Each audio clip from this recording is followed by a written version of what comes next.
Welcome everyone to New HD NYC with your host Ray K, available on all major podcast platforms and powered by New HD Media.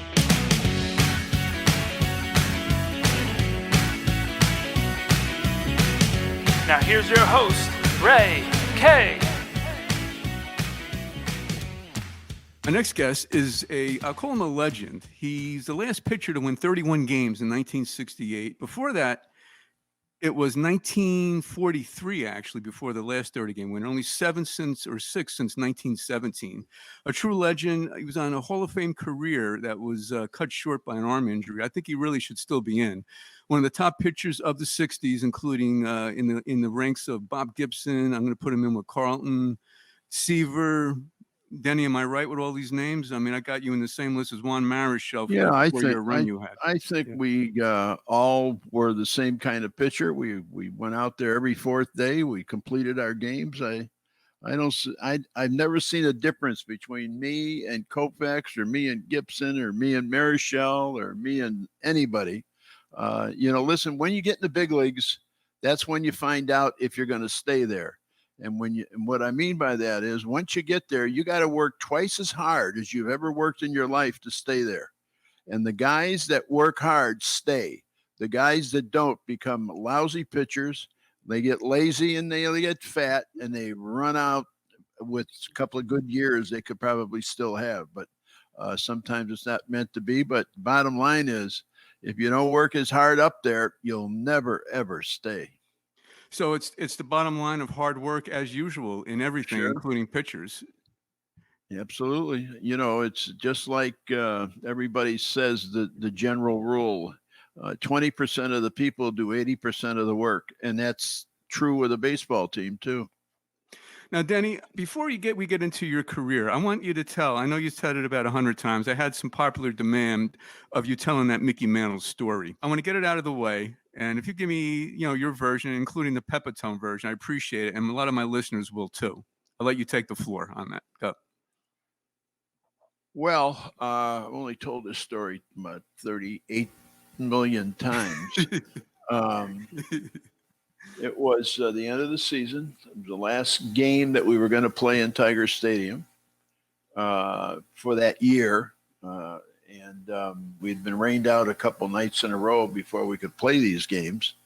In fact, one of them we had to play to work it in the schedule. Anyway, make a long story short, I've got a 6-1 lead, 2 outs in the ninth, and Mickey comes up.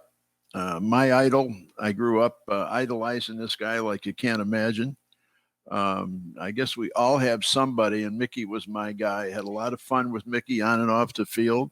He was now, you always pitched to him before this, Denny, right? I mean, he came up in 60. You came 7, up in 8 or 9 years I pitched to him. Okay. Was there a difference between the 64 Mantle, which was his last great year, and the 68 Mantle? Was it noticeable as you were a pitcher? I don't think so. Okay. I don't think so. No. Okay. Okay. Remember, Mickey put people in the seats. That's what Mickey was there for. Okay. If he hit, that was a bonus. But the big news was he was still playing and still trying to do the right thing with the game and trying to win another pennant. And of course, they had a bad ball club there for a couple of years, and they never got it going. But anyway, bases. Where am I now? Mickey's up. Mickey's up. Right. No, two outs, nobody on. And I called Jim Price out to the mound, and I said to him, "Hey, get ready." He says, "What?" I said, "Get ready." He says, "What the hell does that mean?" I said, "You don't know? You don't have that book?" He says, "What book?" I says, I know. Listen, Jim, tell him to be ready. Are you saying what I think you're saying? I said, Jim, he can't hit a 7-run homer. I says, we're winning 6-1. He cannot hit a 6-run homer to beat us. It's impossible. I know you're from Pennsylvania. That's not my fault. So just turn around, go back to home plate, and tell Mickey to be ready. I think he'll know what the hell you're saying. So he goes back behind home plate, barely moves his head when Mickey says something to him. And I don't know what he said to him on the first pitch, but he took it right down the middle, strike one. Now, how fast were you throwing, Danny? Was it a lob or was it like a batting practice 68-mile-an-hour ball? 60 miles an hour, 60, Okay. 65. Okay. So I looked down at Price again, and Price puts both of his arms out like, what are you going to do now? What are you going to do now?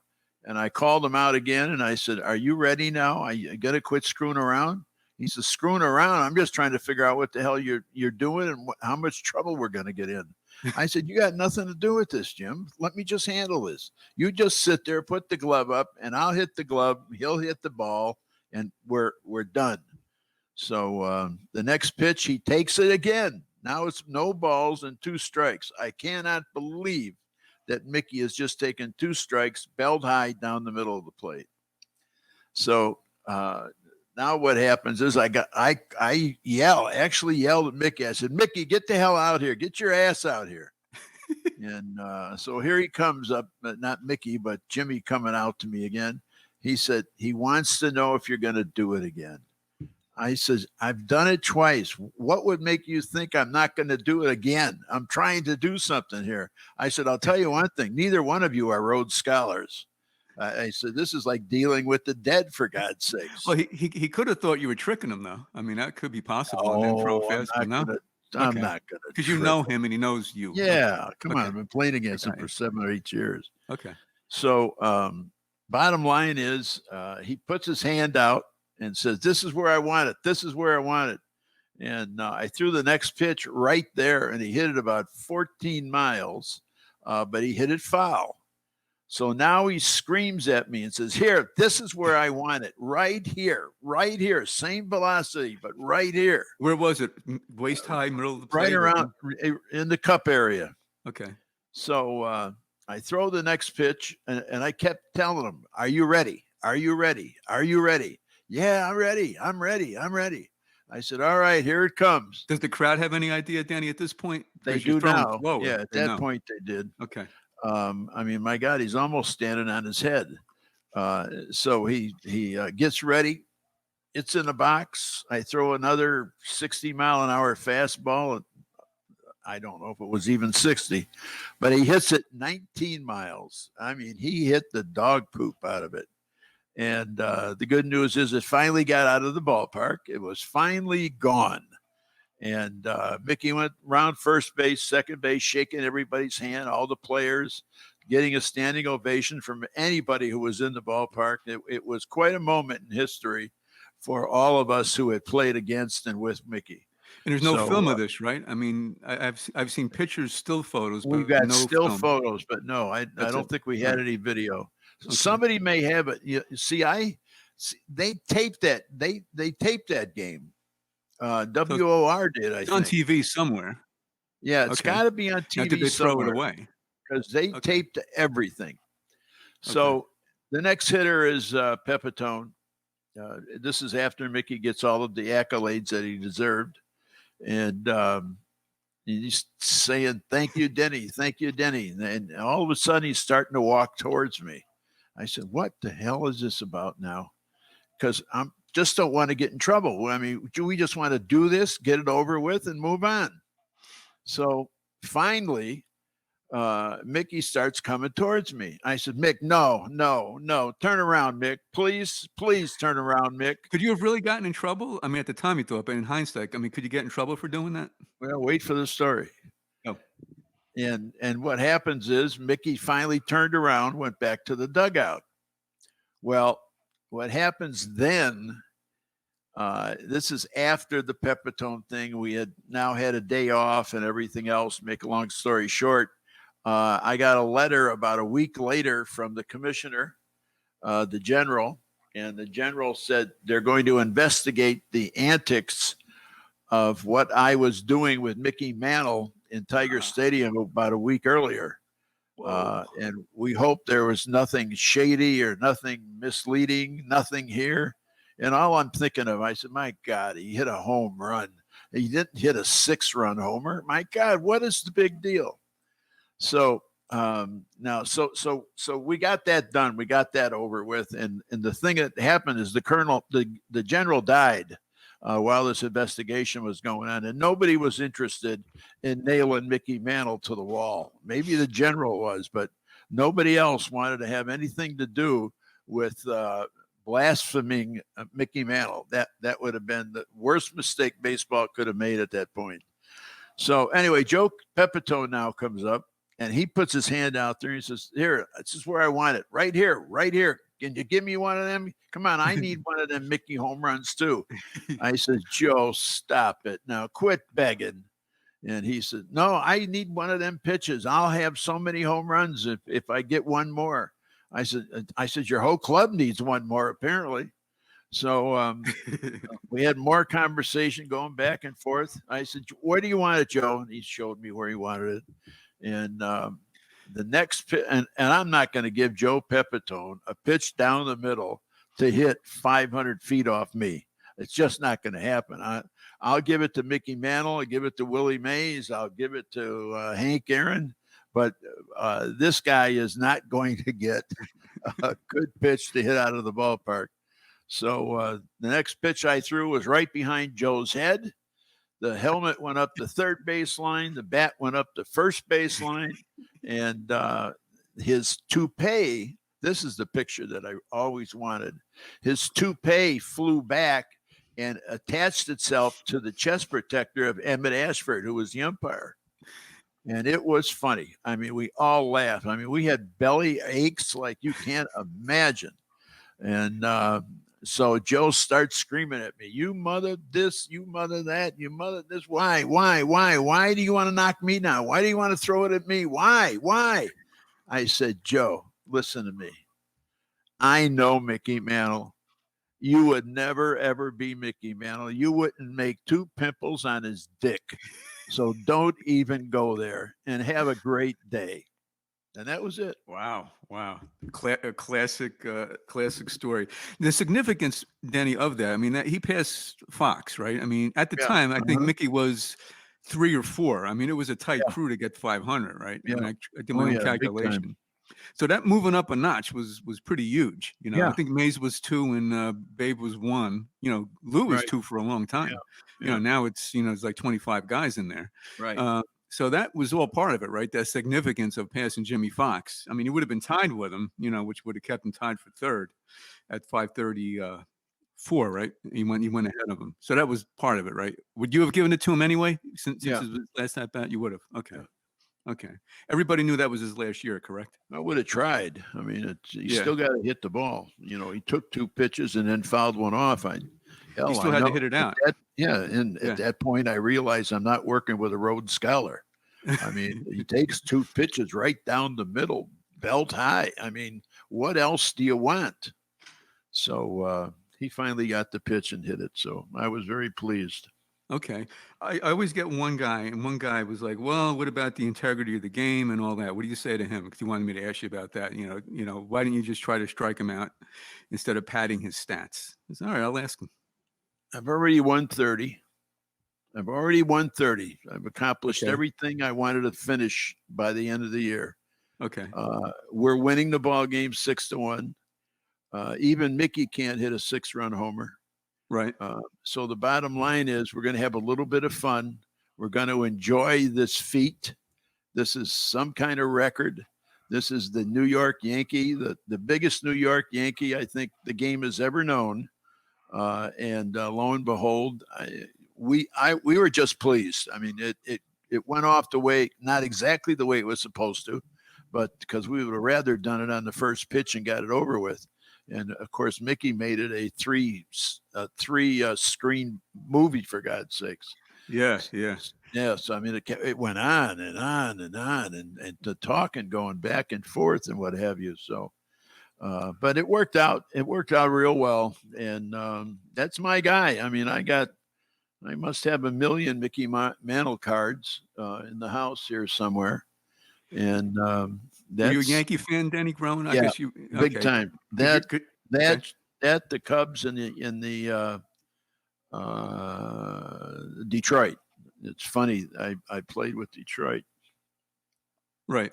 Now, were you good in Little League? I mean, you must have been a great pitcher all the way through in high school and so forth, correct? Yeah. Okay. Absolutely. ever since you could remember, you were able to throw well, right? Right. Okay. Let me hear what your childhood was like. Give me 2-minute version of it. Well, we were poor. We lived in an 800 square foot house. We had, believe it or not, we had 2 bedrooms, one for our parents and one for me and my brother. We had a Hammond B3 organ in the house, and that's a big piece of furniture. It took up about half the house. But my dad was a musician. He got me into it, made me a musician, and we enjoyed it. We lived out in the more or less the country, right on the edge of the country, and my dad worked 2 or 3 jobs. My mother wound up going to work after my dad died. My dad died when I was just had turned 13, and that was a shock of my life. So, there's certain things you got to take care of, certain things that are going to happen to everybody. You just hope they come at a proper and appropriate time. At 13 years old, it did not come at an appropriate time. I mean, I was lost. I was lost for months, maybe a year. I'm going through the same thing now. I just lost my wife, and I'm just sideways right now. I'm having a very difficult time from time to time. And 51 years we were married. And in fact, 20 minutes ago, I'm sitting on the couch watching this movie. And lo and behold, believe this or not, I would talk to my wife for 10 minutes, didn't realize it. Sitting there talking to Sharon, did not realize until I turned around and said, they're going to get him, talking about Trump. I said, I think now's the end. And I said, didn't you hear me? Uh-huh. So you had the flashback as if she was right there next to you, and it was real. Right. I heard her breathing. Right. I heard her breathing. Right, which she probably was. Do you believe that? Probably. Yes, I believe in it. It's.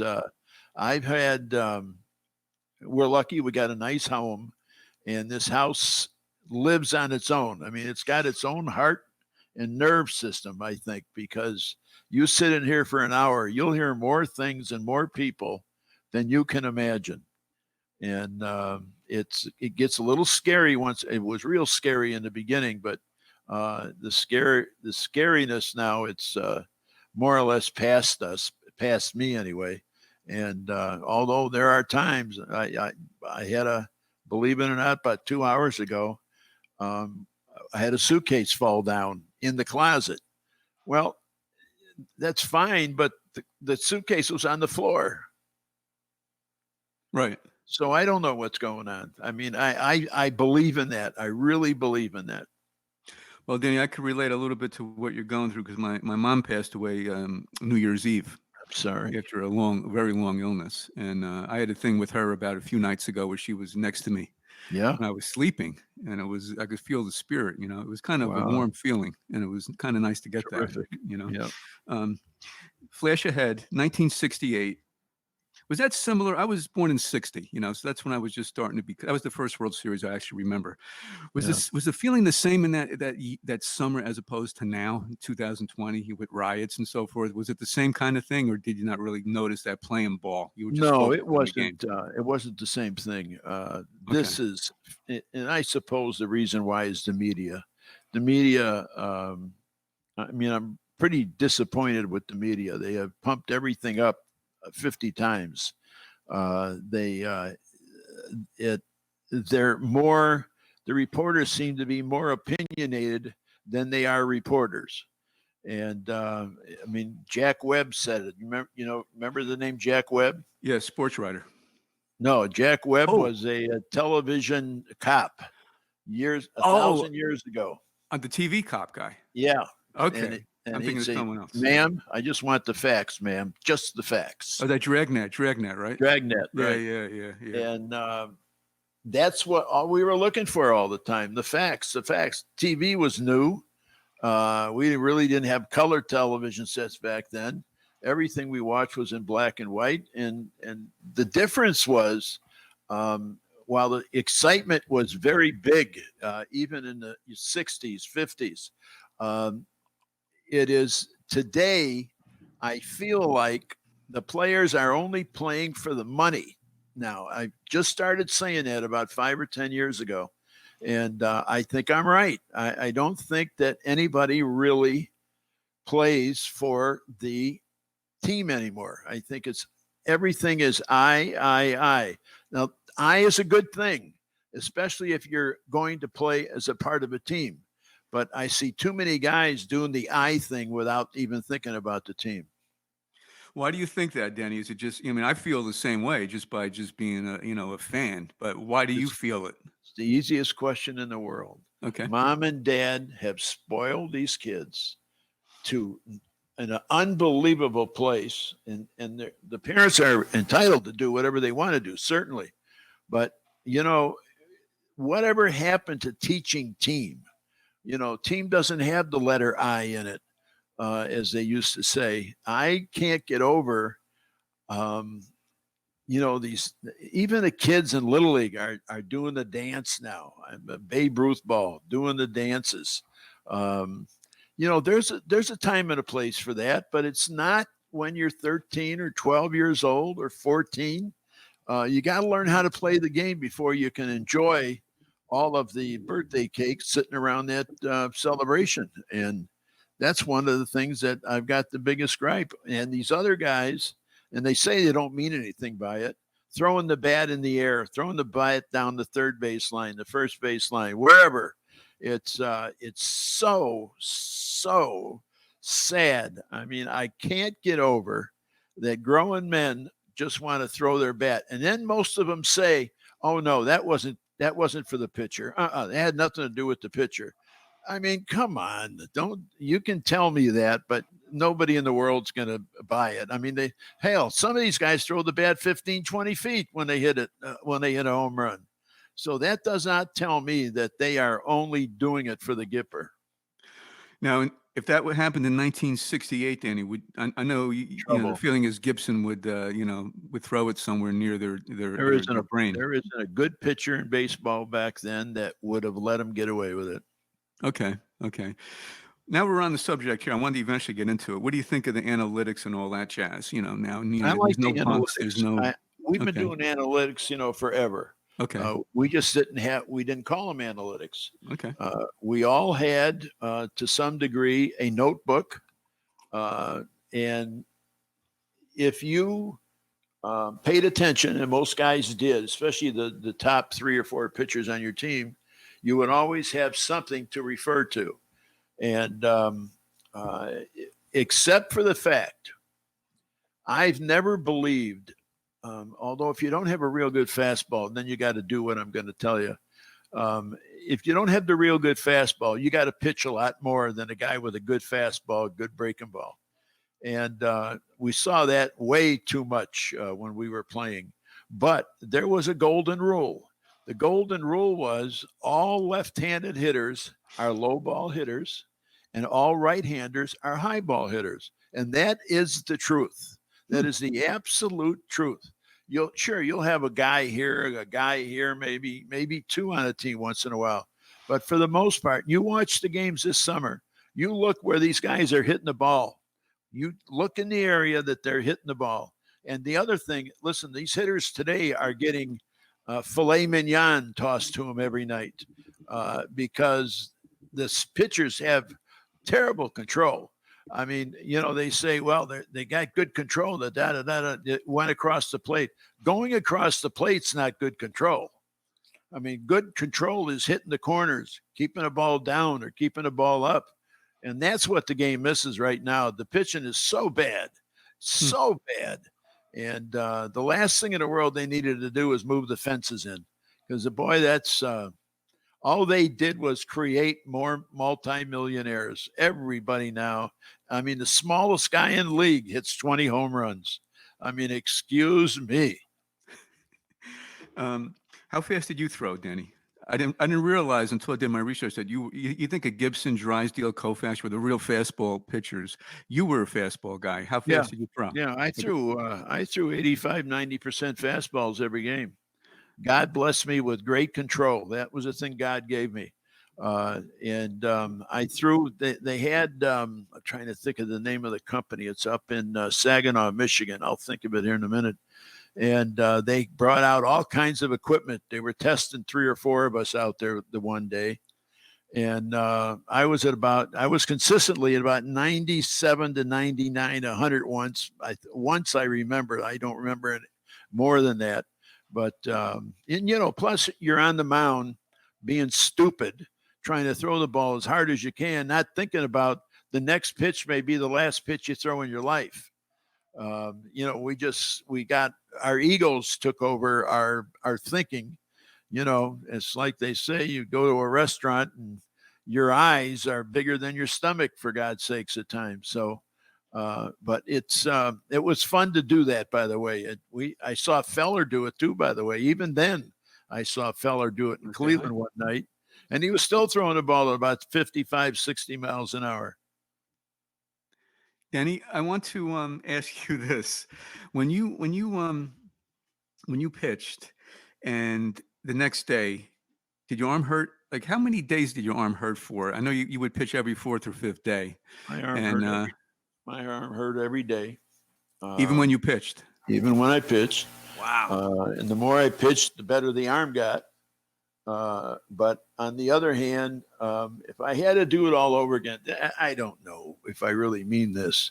If I had to do it all over again, would I do it? Would I go out there on 2 days rest 4 or 5 times a year?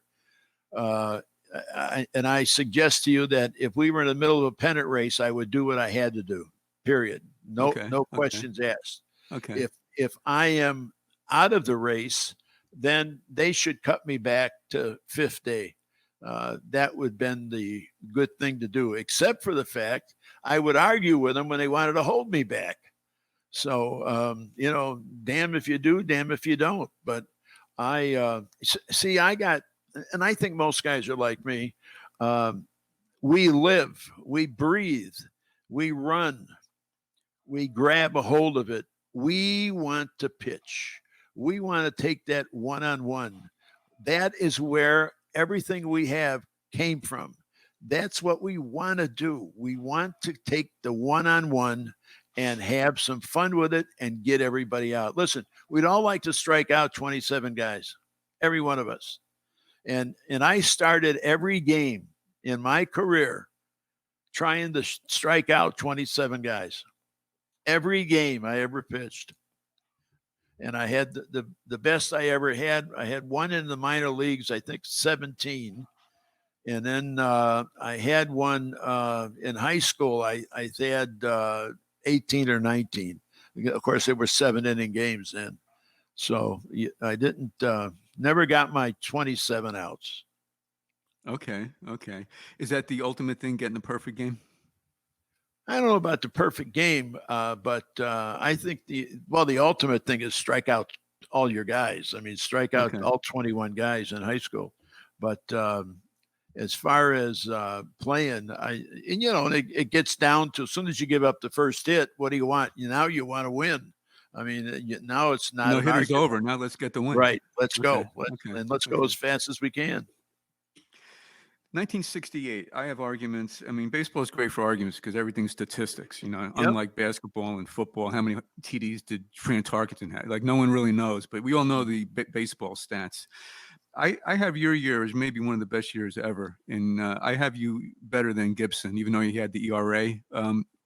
I don't know. Is it fair to ask you what your thoughts, is it even fair to compare your year with Gibson's year? I mean, 31-6 just sounds a lot better than 21-9, Well, I agree with you. I can't understand, the other thing too, with that stat is we won the World Series, we won the pennant. And the most important thing is we came back from 3-1 down. And we never, ever thought we were going to lose that 5th and 6th game. We never thought we were going to lose it. Not a chance. And lo and behold, we didn't. We went out there and give them quite a shellac in the 1-ball game. And then Lolich stepped up. See, Mickey had a terrible year that year. And it was only when he finished strong, we were having all kinds of problems with Mickey all year long. He spent 4 or 5 weeks in the bullpen that year. People don't remember that. And but when he finally found it again with Johnny Sane in somewhere in the month of August, and all of a sudden Mickey was back. He was doing whatever he needed to do to get this thing going. And I think a lot of it had to do with here we go. We're going into the world. We're going to get to the World Series, we think. And I think Mickey wanted to be a part of that team when it was the World Series. When it was started, everybody wants to be there, right? No question. You want to be there. And Mickey somehow, some way pulled it out of the toilet and did a good job. Do you have your World Series ring still? Yeah. Do you wear it? Just curious.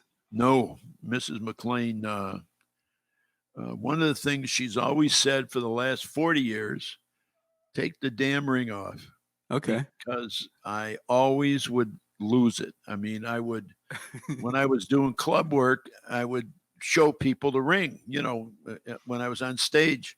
And then one night I left it at a nightclub here in the Detroit area and didn't even realize I'd left it for a week.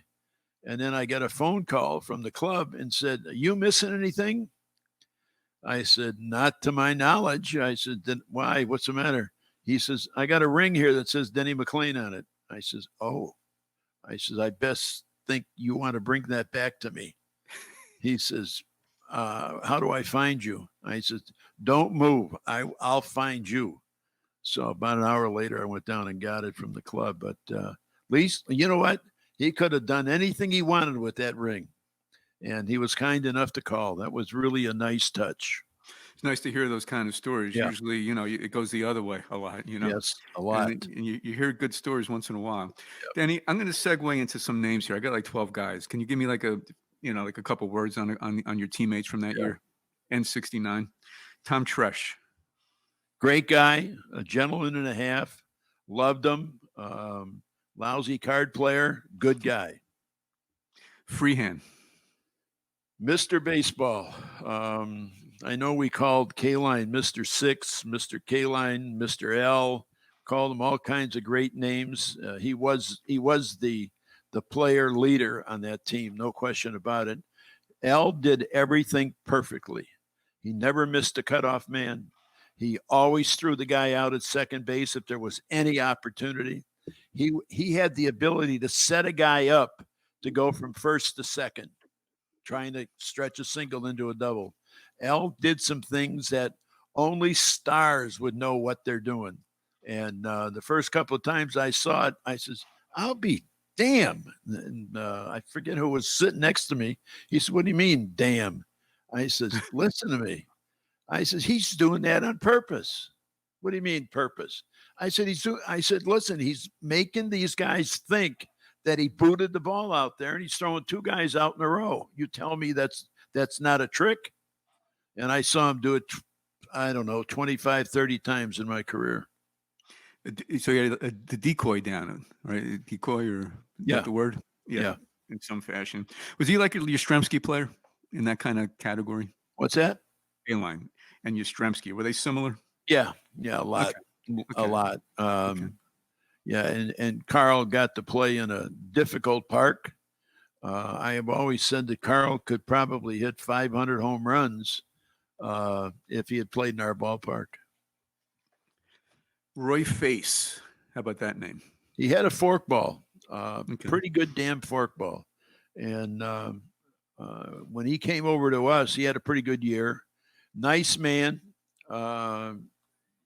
good card player. And he just liked, you know what? This bothers me a little bit, not a lot, but a little bit. I hate a guy who says, "I really miss the camaraderie of the guys in the clubhouse. I really love my guys in the clubhouse." What the hell do you like about 25 stinking guys in the clubhouse? I mean, they're stinking. They've been sweating all day. They got perspiration on every inch of their body. Their cup even smells bad. I mean, so, I've never understood that. My camaraderie is more important to me than going 4 for 4. Yeah, okay. We're not going to buy all of that. So it sounds good anyway, maybe. Yeah, it does. It's the right thing to say. Yeah, maybe that's it. Norm Cash. The best. Norman, the great story about Norman, I'll tell the quick version, is we're playing against Baltimore. First inning, men on first and second, nobody out. I've only thrown about 7 pitches. And Boog Powell's up. Powell owned me at one time. I mean, I think he hit about 540, 30 against me when I pitched against him. And lo and behold, he came out to the mound as I'm trying to figure out what I'm trying to do on this Sunday afternoon. He comes out, Freehand comes out, and Freehand says to me, "What are you going to do now, big boy?" I said, "Boy, you're missing a hell of a game, Bill, if you're not watching." I says, "Come on now, let's all watch the same game I'm watching." So we talk some more and more and more, and Bill starts to talk a little bit more. "Well, how do you want to pitch Powell?" I says, "I'd like to get him out." I says, "Has anybody got any ideas?" I said, "Because I can't get him out. I can't, but I feel good about this one today. I really do." And I hear Cash mumbling about, yeah, he really feels good. He'll probably only give up one that goes 550 feet this time. So the next thing that happens, here comes Mayo Smith. Mayo Smith comes out to the mound, and for Mayo, it was like he was jogging. I mean, and it wasn't, but it looked like he was jogging for him. And he gets out to the mound, and he said, "Give me the damn ball." I said, "What? I pitched to 2 hitters." He says, "You call that pitching?" I said, "Hey, wait a minute. I've pitched 300 innings already this year, and you want to take me out now in August? Are you kidding?" He says, "Yeah, I'm not kidding." He says, I'm taking the ball. Give me the ball." "I'm not giving you the ball. I'm not giving you the ball." I said, "Get your own ball." He says, "Give me the ball." I said, "I'm not giving you the ball."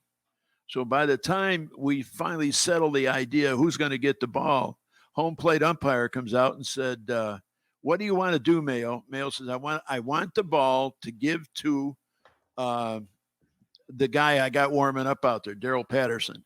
And he says, "Well, get the ball from Denny. He won't give me the ball." I said, "If you're nice, I'll give you the ball." He says, come on, let's act like adults." I said, "Okay, how do we do that?" He says, I got just 1 or 2 questions. "How do you feel?" I said, "I feel good. I really do feel good, Mayo." "How's your stuff today?" "How's my stuff?" "Mayo, how's my stuff?" "Yeah." I said, "There's 50,000 people here wanting to see you win a ball game, and this is the wrong club to pitch you against." I said, "No, it's not. I'll get out of this inning. I always do." He says, "Yeah, okay." He says, "How's your stuff?" I said, "It's not fair to ask me. I'm a little prejudiced." So I said, "What you should do is you should talk to Mr. Freehand. That's our guy." So he turns to Freehand and he said, "How's his stuff? How is his stuff, Bill?" He says, "How in goddamn's hell would I know? I haven't caught a pitch yet." Okay. So Yeah. it was all of that happened all the time. I mean, it's You great had fun. stuff. You had fun. Just great Fun. stuff. Yeah. Willie Horton. Willie Horton. Willie is the guy that said he was on the back of a pickup truck the night that we had the riots in Detroit. That's either Saturday or Sunday night. And he said he was in his uniform in the back of the truck, quieting the town down, going to the neighborhoods. Guess what? It never happened. I mean, why do these guys want to make this up, especially something like that? That's pretty easy to prove, because if he was in the back of a pickup truck and going out there and trying to quiet the ballpark down, would you be doing it in your uniform? Well, baseball has a lot of those you wonder about. Do you think Ruth pointed to the center field wall in 32? Oh, I think he pointed to the wall. Yeah, I absolutely do. Okay. Now, Okay. why? I don't know. Uh-huh. I have no idea why. But he pointed for some reason. He pointed for some Okay. reason. I Okay. always thought he was passing gas at the moment and was trying to do a joke of some kind. Denny, from 60 to 80, I'd like to hear your if you had to pick a team around the horn, first, second base through, who are the best players between 60 and 80? Second baseman? All the positions. Oh, I don't know. Is that too hard? I know there's No, so many it's great players. I would take Freehand in New York second, Cash at first, Dickie McCullough. I take at second base all day long. We got little trouble at shortstop and third. We had Don Ward at short and Ray Euler. Between the two of them, they didn't hit 150. Now I'm going in the whole in ALNO, the whole thing, not Well, Detroit. I'm giving you my lineup, the lineup that I'd like to have on the field. Okay. And then some of the guys would be K-Line. I would like to have Carl and Tony Oliva. You give me those three guys. Give me those three guys, and I'll win the pennant every year. Okay. So McAuliffe was he was Rod Carew. There's some pretty good second basemen. You're going with McAuliffe over Joe Morgan. Too, yeah. Carew hit career 300. I mean, listen, I'd take either one of them. Okay. In the grand scheme of things, Carew, you probably wind up taking Carew for one reason, because he could fly. I mean, the kid could fly, and a real gentleman on top of everything else. He really liked the game. He really respected the game. Here's a name. He was a Yankee, and Ron Woods. I saw he played in Detroit for at least a year. Yeah, I don't know much about him now. Okay, Mickey Stanley, last one. He was probably our best athlete we ever had in the ball club. Although, every time I say that, I kind of stutter, because if you're in the major leagues, if you're in the big leagues, you're a pretty good athlete. I don't care who you are. If you're in the big leagues, pitcher, catcher, shortstop, I don't care who it is, you are a good athlete. And normally those athletes have been a star in basketball in high school, football, whatever sport you want to name, they could play. So I misspeak a little bit on that, but Mickey Stanley was probably, if we have to list them, Mickey had to be right at the top as far as athletes. Okay. One more, Eddie Matthews. I saw, he was probably his last year. What about him? Yeah, it was. Eddie was a good guy. Okay. He, by the time we got him, he was, Eddie become an alcoholic and mean. He was a mean alcoholic. Okay. I mean, I don't care if a guy's drinks and goes out with the ladies all night, as long as he's in a good mood tomorrow. And unfortunately, some of our guys, they got a little testy as the night went on. And you know what it is? It's, believe it or not, it was jealousy. Guys jealous of other guys. We're 8 or 9 games ahead of everybody in the league, and somebody's upset because he's not playing every day. Well, I don't get a chance to play. I don't. So what? We're all in this team. And that's the concept we've lost in even amateur baseball. The team is not the most important thing anymore. Some kid going out to the mound and striking out 10 guys in 5 innings. That's what it's all about today. When you're on the bench, you should be rooting for the guy, right? If you're a backup, I always wondered, do they root for the guy to do bad so they get in? Did that go on? Oh, listen, I could tell you stories, but I'd have to mention names. And there are some guys. It's the parent thing. Remember that the parents spoil the kids, and not all of them, but the ones who really think they've got the next Babe Ruth sitting on the bench, they have a tendency to overdo it, and that's not any fun. I mean, it's just it's a waste of time. I would rather teach a kid how to play than tell him how good he is. Denny, moving along, you have a great 69 year, 70. You play, you pitch about 7 games. Boobie Kuhn, he suspended you, correct, that year? In 71, I think. Yeah. Okay. Seems like you had some injustice done, by the research I did. I mean, it just seemed kind of weird, the circumstances, behind some of these things, but it is what it is. Yeah.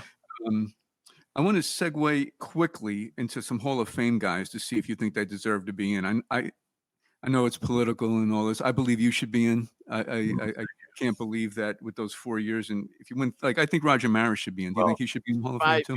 in 5 years, which is the measuring stick in Major League Baseball, in Right. 5 years, I had 108 wins. I mean, there weren't very many guys that had that. So, but no, I've never been upset about it.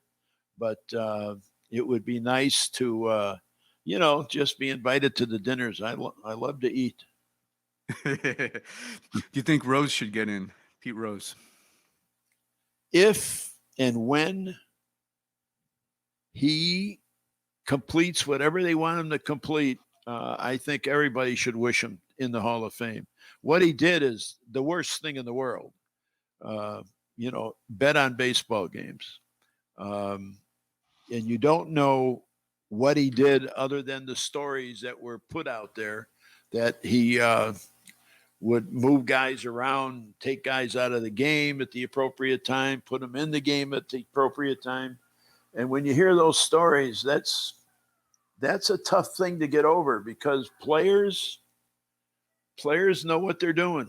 And you just have to, everything you do in the major leagues, especially today, more so today than ever before, everything's got to be measured. You can't take any chances anymore.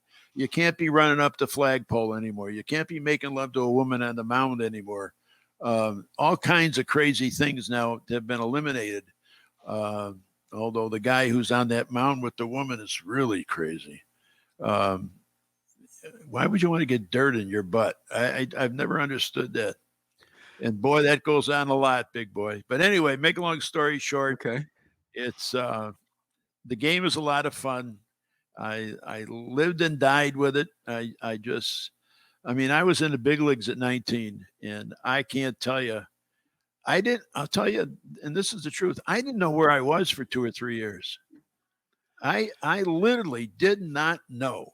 I didn't realize the consequences, the largeness of where I was. I was scared to death. The first 2 guys I met in Tiger Stadium, the first 2 guys, was the thrill of my life.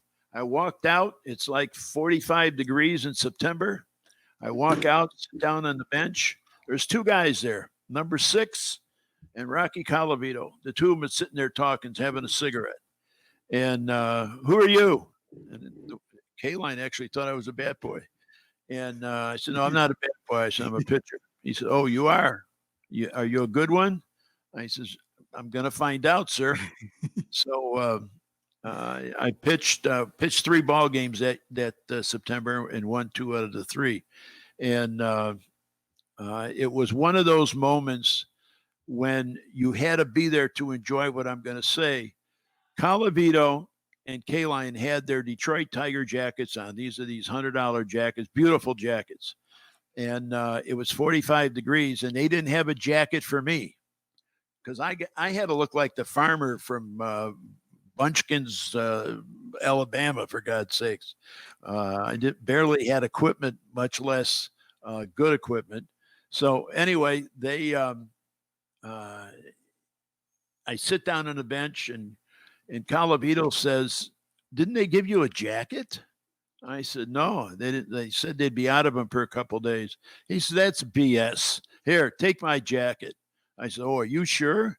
He says, yeah. I said, will they say anything? He said, no, they won't say shit. I said, all right.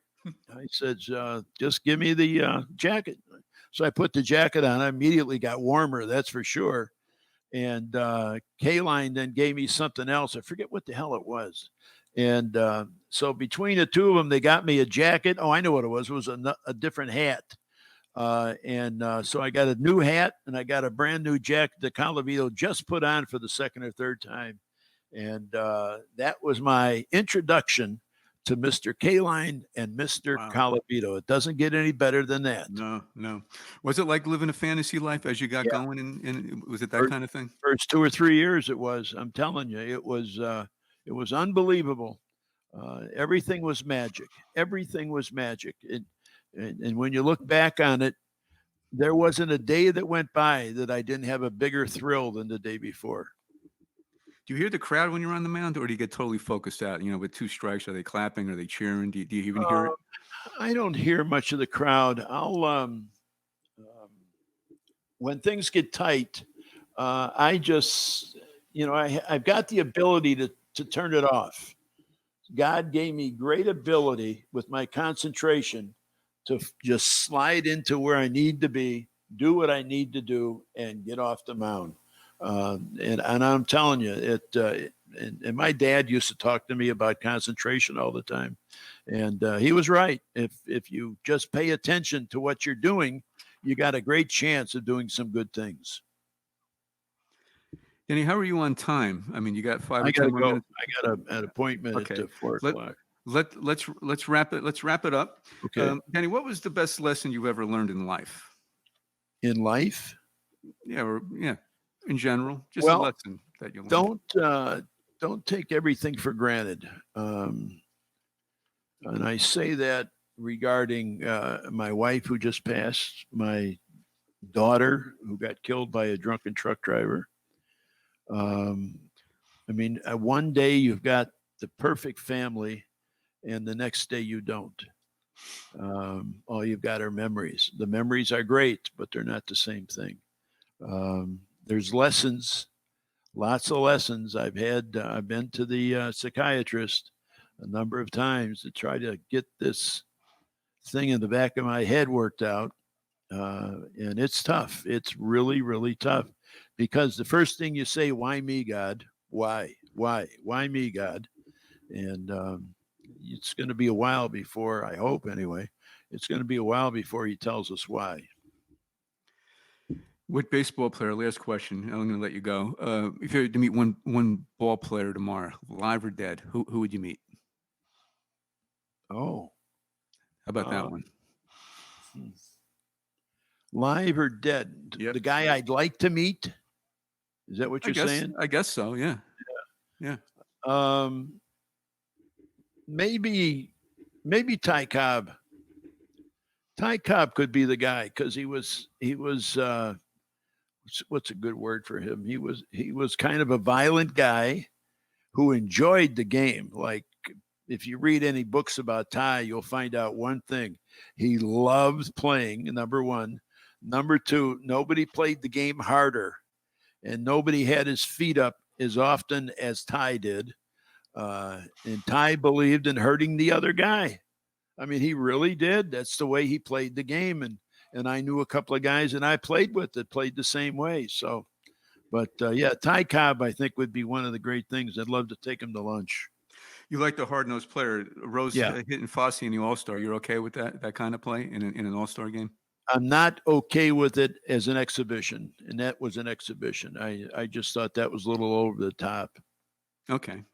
Denny, anything you'd like to add? I know you're a radio personality. You got a lot of things going on. I know you're rebuilding, and you had some unfortunate incident. Your wife and so forth. Thanks for sharing that. It's my pleasure. Thank you very much. I hope your show does real well for you guys, and if I can help you in the future, you just give me a call, guys. Thank you. This is Ray K. That is Denny McLain. Catch you next time. Denny, thank you very much. I appreciate that. Thank you very much. I'll send you the link if you'd like, okay? Please do. Yeah, please do. I'd appreciate it. Okay, enjoy. Thank you. Thank you for tuning into this episode of New HD NYC. Please remember to rate, review, and subscribe to our show on your favorite podcast platform.